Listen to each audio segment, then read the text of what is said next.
The Joe Rogan Experience.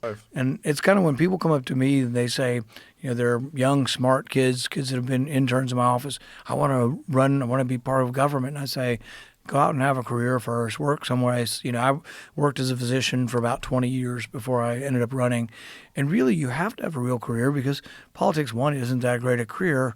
And two, there is no guarantee you can be the smartest person in the world and not win. It doesn't always, you have to be in the right person, right time, right place, and a little bit of luck.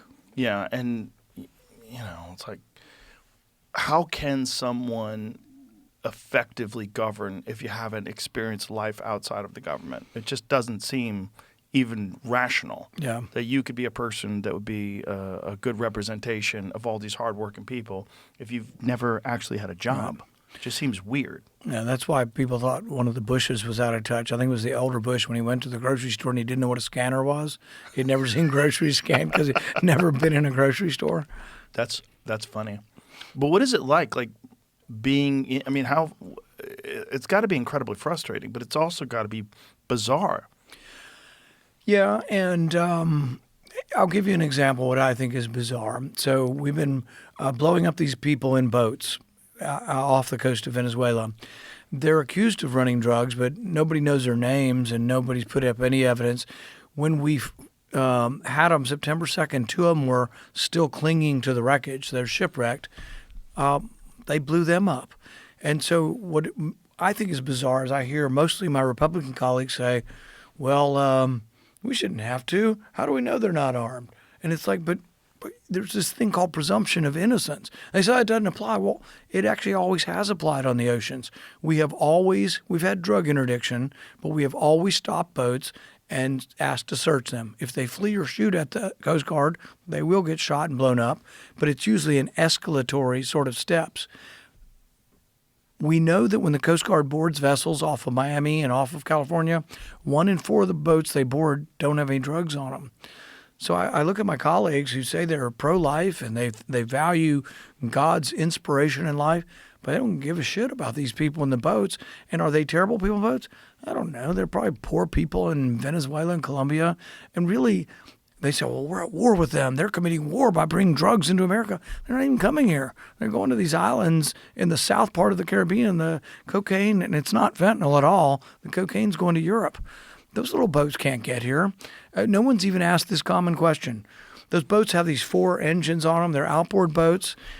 You can probably go about 100 miles before you have to refuel. They're 2,000 miles from us. They have to refuel 20 times to get here. It was all a pretense and a false argument. But I guess what I don't feel connected to my Republican colleagues is that those lives don't matter at all, and we just blow them up. And against all justice and against all laws of war, all laws of just war, we never have blown up people who were shipwrecked. It's against the military code of justice to do that. And we're doing it, and everybody just says, oh, well, they're drug dealers. Why do you think they were attacking those people? Because I've heard a bunch of different theories, and one of the big theories was they were trying to get the cartel upset at Maduro in order to get him out of office. It's all been a pretense for arresting Maduro. So we have to set up the predicate. We got to show you we care about drugs. But the weird thing about it is they really care about drugs, except for the former president of Honduras, Hernandez, who was given a 40-year sentence, was tried, was found guilty, was given 40 years in a U.S. jail, and he's let go at the same time we're arresting Maduro because we're attacking the United States with drugs. And then I get this stuff. I had this on air from a respectable journalist the other day. She said, well, don't you care about the kids in our country dying from fentanyl? I said, of course I do. But no fentanyl comes from Venezuela. Not a little bit, zero. Yeah, if we were really interested, we'd be attacking Mexico. Well, they want to do that next. They want to bomb Mexico. Well, do you think that this is like sort of a predicate? Like they're trying to set that up? I hope not. That's why I've opposed it because, look, I have no love lost for Maduro. I wrote another book called The Case Against Socialism. I think the socialism, historically, there's been a link between socialism and state-sponsored violence. And so in the book, we talk about a 16-year-old girl who has a gang, and her gang's tariff or territory are the dumpsters outside of restaurants to scavenge for food. That's what Maduro and Chavez did to Venezuela. And so I'm glad he's gone. I'm glad, I hope they choose wiser. But at the same time, if the predicate is we're going to snatch people, why don't we snatch Da Silva from Brazil? Some people say Bolsonaro is unfairly in prison. May be true. And they say Da Silva cheated in the election. May also be true. But should the President of the United States, no matter he or she is, have the ability, without a vote of Congress, the people's representatives, just go snatch people out of jails in Brazil and put a new government in? One, it doesn't usually work. Yeah, I'm hoping it's successful here, but, we've tried it in other places. It's one of the things I liked about Donald Trump. He was against regime change in Iraq. He was against regime change in Libya, and it didn't work real well in Iraq or Libya. So what do you think changed? Why do you think they're so interested in Venezuela? Do you think it's just because of the oil? Influence, and I've jokingly said that there ought to be a reoccurring issue that we thought was resolved with the software. Are you back? Okay. All right, we're good. Sorry, folks. The program was interrupted by the NSA. They are spying on the show to see. So here's the question. The Biden administration had a $20 million, was it $20 or $22 million bounty on Maduro? Like, they've wanted Maduro out forever. Why was that? Because they don't have free elections. It's an authoritarian government. The people are suffering. So it's this idea that that's wrong and government should. And I think that's a noble concept, to want better government, more freedom for people. But I could probably list for you a dozen different countries that have autocratic rulers right now, and we could go in and we could arrest them all and put people in place. But it sometimes backfires.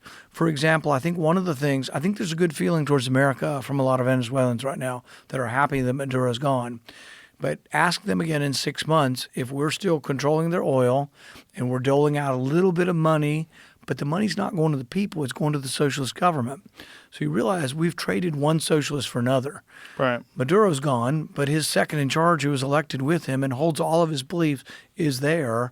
And if she graciously or fearfully decides to accept what they're telling her, that we're going to confiscate all the oil and we're going to sell it on the international market, we're going to give her a little bit back if she behaves, and let's say that austerity doesn't lead to a real vibrant economy, I think 6 months from now, the people will be just as upset as they were. And they'll still have the same government, essentially. Right. NFL playoffs, let's go. DraftKings Sportsbook, an official sports betting partner of the NFL, makes every moment feel bigger. Postseason games shift fast, and with DraftKings live betting options, you can stay right in the moment. Plus, DraftKings has your back with early exit protection. If the player in your eligible NFL prop bet goes down at any point in the first half, you still get paid in cash. New customers bet just $5, and if the bet wins, you get $300 in bonus bets instantly. Download the DraftKings Sportsbook app now and use the code ROGAN. That's code ROGAN to turn $5 into $300 in bonus bets if your bet wins. In partnership with DraftKings, the crown is yours. Gambling problem? Call 1-800-GAMBLER. In New York, call 877-8-HOPE-NY or text HOPE-NY 467-369. In Connecticut, call 888-789-7777 or visit ccpg.org. On behalf of Boot Hill Casino and Resort in Kansas, pass-through of per-wager tax may apply in Illinois. 21 and over. Age and eligibility varies by jurisdiction. Void in Ontario. Restrictions apply. Bet must win to receive bonus bets which expire in 7 days. Minimum odds required. For additional terms and responsible gaming resources, see dkng.co/audio. Limited time offer. So one of the things that I've read was one of the primary reasons why we went in was because Russia and China were also interested in Venezuela's oil. And China had met with Maduro literally the day that he was kidnapped by the United States, right? Right. Yeah, I think China gets about 4% of their oil, so it's a small amount of their oil. The best way, I think, is not through war to keep China out of South America. It's through trade, cooperation. That's why threatening to bomb Colombia was a bad idea, because we should continue to trade. We buy coffee from them. We buy bananas from down there. We should have trade. So this Monday, I sent the president a text, and he responded to him. I said, the ambassador called me, and he said their president's been trying for several months to get a phone call through, and he'd love to talk to President Trump. And the good thing about President Trump, and this is something I always really like about him, he'll make decisions on the spot. He didn't ask a committee to vote on whether he can talk to the president. He said, of course I will. And the president still has good instincts. I disagreed with the bombing of the boats and the bombing of Maduro. I'm not too unhappy with the result, but I don't want the chaos to spread to Colombia. And I think Colombia does cooperate with us, particularly on the drug trade. It's not perfect, but they do cooperate. But he did end up making a phone call to the president of Colombia, and I think the setting is for less of a problem. And you say, well, why have things changed from where he was talking about regime change in the campaign? Some of it's the influence of the people around him. I've jokingly said we ought to pass a law saying Lindsey Graham shouldn't be allowed in the White House, because I think he is a bad influence. And Lindsey and I are friends. You know, we do okay, but he's much more for a different type of philosophy for me. I say we fight when we have to. We fight when attacked. Well, that's about it. I'm not too interested in fixing every problem around the world. Look, we have a $2 trillion deficit. We can't really go fix every problem in every country. And sometimes when we try to change a regime and put better people in, we get the opposite. Right. Well, this is your dad's philosophy as well. Yep. That's one of the things I really enjoyed about him. When you see these things at play, like the kidnapping of Venezuela and the bombing of the boats, how informed are you about why they're making their decisions? Are you do you have conversations with the people that are making the decisions? We do, but the reasoning is mostly public. Like, we'll get briefings. We've had briefings on the boats. Like, what do they say in those briefings? They say that I'll ask, are they carrying arms? Because it kind of makes a difference whether they kill unarmed people to me. Right. And they'll say, yes, their arms are drugs, and they're invading us with drugs. Okay, but they're not really, right? Because if you look at it geographically, like you were just saying, they're so far away from us. They're in small boats, and they're not bringing those drugs to the United States. And the only way they can make war with the drugs is if they're hitting you over the head with the drugs and then making you take the drugs, all right? So I think that's ridiculous. And I think that there is a difference between crime and war. And the reason why they have to get it is it normally, like, if, let's say the boat came all the way here, that speedboat got all the way to Miami, offloaded it into a U-Haul truck, and it's going down the road. Do we stand on the side of the road and hit it with grenade launchers? Nobody would be for that. All of a sudden, we're going to believe that, well, gosh, we might blow up the wrong truck, or maybe we got the information wrong. We would stop and search them. But why don't we do the boats? The Coast Guard actually still does. Amidst all this, Coast Guard's still stopping dozens of boats. But they tell us we're only blowing up the ones that are related to the terrorists, the Tren de Aragua or whatever. Mm-hmm. I don't know how they can know that with certainty. I don't know how they can know with certainty that I think most of these probably were drug boats. So why do you think they're doing it then? They wanted regime change, and I think Rubio has wanted regime change. He's been itching for it for 15 years, and I think he has a great deal of influence with the president. And they've convinced, and it's selling someone like the president that he can use his power for good is an argument that I think a lot of people would succumb to. He believes that he's doing good, and if it all works out and freedom rings true in Venezuela, people will say, well, gosh, yeah, I think he did. And that's why now people think he did the right thing.